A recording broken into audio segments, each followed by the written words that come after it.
All right, this time yesterday, Keith was telling us you needed one more run of the models to get a little more confidence for Memorial Day.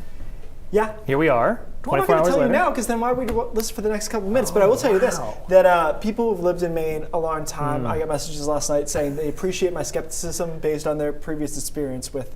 Yes. There's just certain ones It's historically terrible. Yeah, Yes, if that were that's- Labor Day weekend, I'd be like, lock it in, it's beautiful. But it's just, Memorial there's Day's so a many little dicey. tough ones. But we'll discuss in a moment. First, we'll start with where we are right now, which is chilly along the coastline. Onshore flow, water temperature 49, 50 degrees, so 55 in Portland, 65 in Freiburg. The farther you can get from the ocean, the better off you are here this late afternoon, early evening. Frenchville sitting at 71.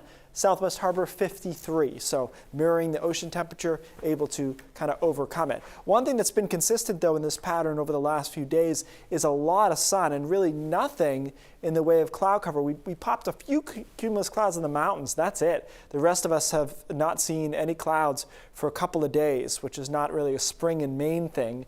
Typically. Tonight we drop down into the mid 40s, couple of low 40s, and even tomorrow with this front coming through, we've got a nice start to the day. I think we start with quite a bit of sun, then clouds come in the afternoon. Here's the front at 1 o'clock into the mountains and foothills, moving towards the coastline by the late afternoon, early evening. A quick rumble of thunder is a possibility. Mostly, though, I think it's a shower with a downpour.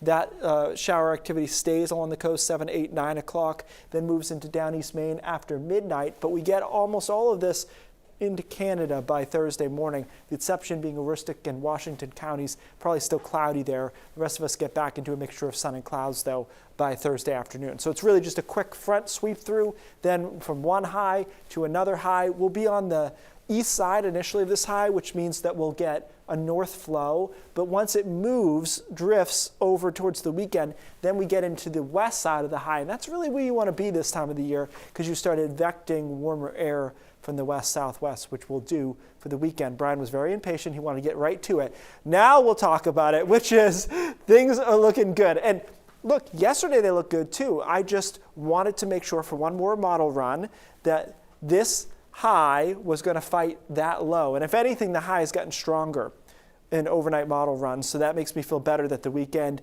will be nice and probably will be dry right through the stretch into Monday as well, getting quite mild on Sunday. One little change here, guys, is I went from partly cloudy on Friday to mostly cloudy because I think that low is kind of hanging around a little bit too long, so that's just something to be aware of on Friday. But the weekend looks good, sunny Saturday, warm Sunday, and probably nice again for Memorial Day. One model has a tiny chance of a shower in there, but I think we're probably good straight through that stretch. So. Zoned out about a minute in, so I didn't Yeah. Well, I came back. That's why I said Brian's name. I saw him. Then we zoned back in. Drool on the desk, and then he got back. Get to the weekend. Keith, thank you. We'll be right back.